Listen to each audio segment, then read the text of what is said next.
here. Okay. So has everybody got a copy of the emails I just mentioned? It's 2 emails. Pretty straightforward.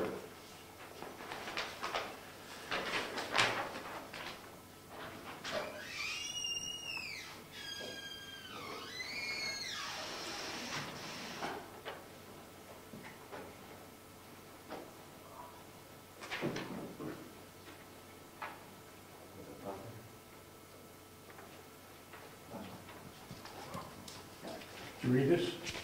Which one, the response? Yeah. Wow, I was going to reread it in a moment. Let's reread the first one first. It's been a day or two since I looked at it. But you did look at it before. Yes. Okay. Not just this moment. All right. I looked at it a while back.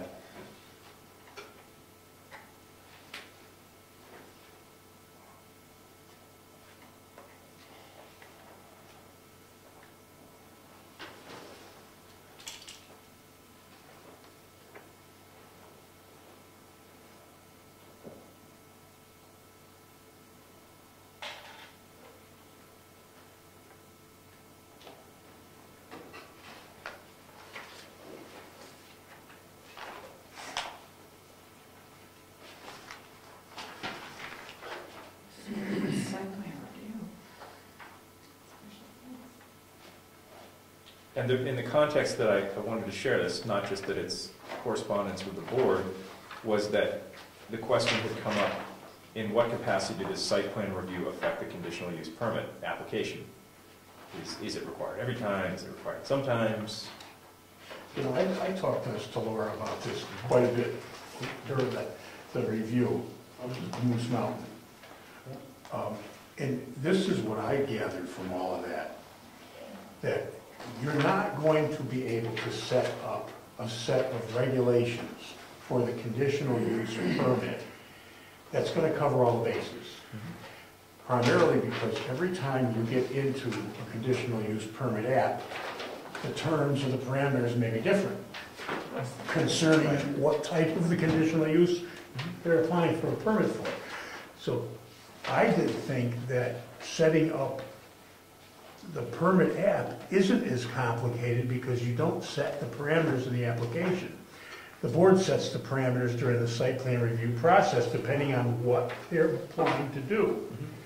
So you can't cover all the bases, you know, one thing after another. You're just never going to do it. No, I agree with that. And I agree also that I don't think this is a complicated process to write this application. No, I don't either. I just feel that I want to make sure that we're following what we should be following, make sure we're incorporating the right information. I mean, I was a little surprised when I found the 676.4 and you had to have all the easements and everything. That I assume that would include, in the case of the rec zone, isn't there a utilities easement on there somewhere? Yes, she's talking about a minor site plan review and a major one. Sure. And that's a whole different can of worms of redoing those regulations. Depends on the parameters, what he's applying for. Probably. So, Laura, at the end of her, she sort of sums up and says, to add any additional uses to the property, they need site plan review. Right? So, whether it's a permitted use or a conditional use, they still need to go through that. That's the application they need to do. And I think that we should, perhaps we could just make a minor change to the site plan review application. Right now, it doesn't have, if I recall correctly, it doesn't have a spot to put what uses you are applying for, like on the application. Well, because it's not written for that. In the zoning, it is specified that they have to fill out a conditional use permit application. So Right. we can't ditch that. We have to write a document. Well, it could be site plan review and conditional use. Well, within that, it's going to refer in the informational section, which is what I was going to get back to at the beginning, is that these are the things you're required to provide. This is how you have to provide it. And based on our learning from our last go-around with all this, what happens if you don't provide it or choose not to provide it, how you have to let us know that you think something is not applicable. I think that, if I recall correctly, there was a lot going on there, but one of the questions we had during the site plan review process was exactly what uses he was applying for, right? Because we, as part of the approval, we said, these are the uses, and here's the limitations on those. I think that process is going to be the same whether they're conditional or permitted uses. And I think if we had a spot on the application, or have an addendum or something that says, here, add one more form to the application process that says, here are the uses I'm applying for as part of the site plan review, and maybe change the name to be site plan review and conditional use permit. I've got a kinky question. I might not give you an answer. So, thing is, let me just finish the thought. No. Considering the fact that the rec zone is really the only place in You town just got cut off? that we're going to be doing. Hey, keep the violence to a minimum. What are we for? Wait a minute, no, that supersedes. He may have to recuse himself from Look. running this. Guys, I'm just going to check the rules here. The only thing you're allowed to throw is rotten I fruit. didn't hear what Gary's He question. may have to recuse himself. I'm sorry, I still have the floor. I wasn't done with my thought. I'm sorry, I just cut you off, but please, Yeah. finish. I should be thrown at you, I know, I'm supposed to address my. But I only accept The rotten chair- fruit to be thrown at me. No, to finish my thought, I think that. Gary, what were you saying? Please, finish. If possible, perhaps we can get away with, as we redo the site plan review, cover the conditional uses, because we need to cover the permitted uses as well. Just make it clear that that is part of the application we need for the rec zone stuff. So I'm understanding that you're saying take the site plan review application, or the site plan review, and then from that, use that as a foundation for a special, whatever, or a special event, Just, so. no, I'm suggesting to make it part of that. Okay, Get a description of what the uses are that the site plan review relates to. And those may be conditional, and they may be not conditional. And I understand that our zoning says we have to have this conditional use permit. So we have to get something that has a name like that on it.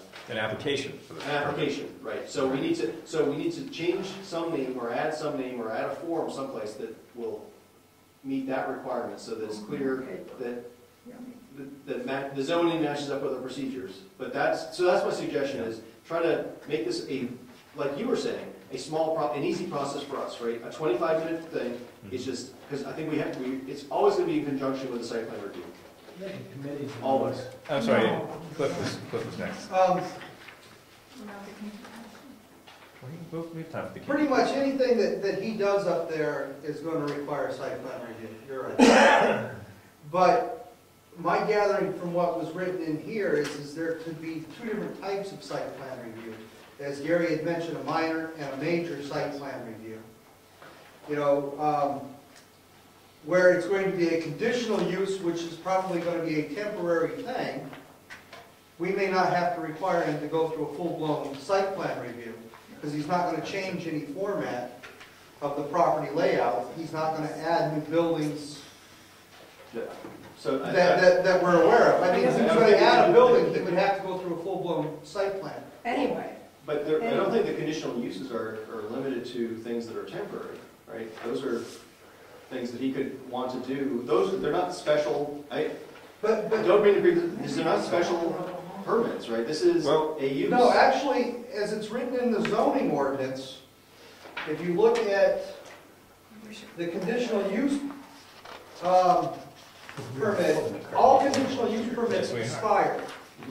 And he has to renew it within 60 days of it expiring if he wants to continue it. that's the word. Which the board has the option of saying, no, we are not going to continue it, but we have to have reasons not to continue it, saying that it was loud, it was obnoxious, it was obtrusive, it created pollution, or whatever the problem was.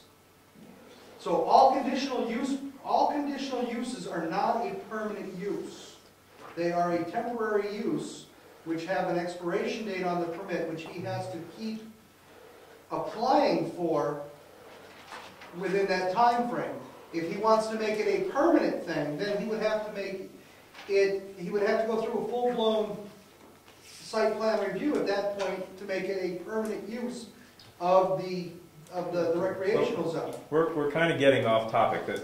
Where this all started was just the application, and I wanted to review, and it's my own darn fault for letting things skip, but I wanted to review basically this working document that I was going to propose and discuss this. But I think Cliff is on to something, the concept of temporary being a conditional use permit versus permanent. I think that what Clifton said at the end wasn't quite right, because I don't think that we are given the power to make a conditional use a permanent use. No, it would have to go So to the town. even if he's going to build a building to do this temporary use, to this conditional use in, we, after a year or whatever, we could decide that things weren't working out Take it down. and shut that use down, even if he's built a building for it or something like that. I don't think, I think I agree with you that, you know, he has to go, I agree that they do expire, right? And we don't have the right to give him a permanent, I don't know, right to use, right to do a particular conditional use. But Right, we would have to move that conditional use from the conditional use section to the permitted uses Yes. through zoning ordinance change at town meeting. We're going to Correct. town meeting. And so my point was, is the major and minor subdivisions. Site You could plan. have, You said subdivision. yeah, I'm sorry, Yeah. site plan. You could have a one-page application for a conditional use, and then on that, if we listed out which conditional uses we wanted a full-blown site plan, or which we feel would require a full-blown site plan, like an archery We're never gonna do that. arena, or a minor site plan, then we would have to have two different site plan reviews applications. We shouldn't even be having this conversation at all, simply because there's no way. Laura is pretty explicit when she says you can't be explicit, and she's doing that by saying, for example, this or example that. The application has nothing to do with all the parameters, nothing at all. We can't put the parameters in the application. It'll be 40 pages long. The board's going to sit down with the application to determine just exactly what parameters are involved here. Excuse me, let me finish. Because I went through this with Laura over and over and over on the telephone about this stuff. I mean, we talked about all of these things because I had to do this thing. What we need with the application is his definition of what he's going to do, and then the board takes what he says he's going to do and applies the parameters. In other words, traffic is an issue because he's going to have 4,000 people, or traffic isn't an issue because he's only going to have 40 people. One bird watcher, 10,000 bird watchers. We don't know any of that now. We haven't seen any of this. The whole discussion here is we're just wasting our time because we don't know what's going to. Well, and I do feel that you're correct that we were wasting our time, because when I started this whole conversation, And, the point was that, but we've all had good things to say. let me finish. If in fact you're going to be guiding the board, setting the parameters for the only place in town that's going to really require this, and you're in a butter, that may put the planning board in an unusual position. I'm not too sure exactly how that works. You should ask Laura that question too. That's when That's right. I mean, I'd be glad to hand the reins over on this. I to don't somebody really else. want the reins. But Gary needs something to do. we need to. No, I got plenty to do. The issue at hand is development of the application, and what we've learned from the correspondence is that site plan review will likely be involved if a conditional use comes in. With regard to changing we have that whole different can of worms of do we change the site plan review process to major, minor, or major, intermediate, minor, and how it applies to not only that ski area or whatever it is, but also to subdivision regulations and other places in the town where it actually does come into play. We can't just keep looking down the tunnel and thinking Moose Mountain, Moose Mountain, Moose Mountain, because there are many other areas that site plan review does affect, that primarily being subdivision regulation. So The board will review the I think the application is, Gary's absolutely right, the application does not need to go into the explicit details. It needs to say which use you're applying for, be aware that a site plan review may be involved, and if the board will decide that as appropriate. So, Well, that's good, then we got that done. but we all just got a good work out of our gums. So, yes. Well, I just was rereading this, and in the first He's accused. 3 or 4 lines, it About says rereading that which one? her response, Her response, okay. to your second question Sure. about Moose Mountain. Yep. And it says that, yes, absent from a vote from town meeting prohibiting the planner from doing so, the planning board may establish thresholds based on the size of a project or tract below, which a site plan review is not required. Right. So Right. some of his conditional uses may not require a site plan review. But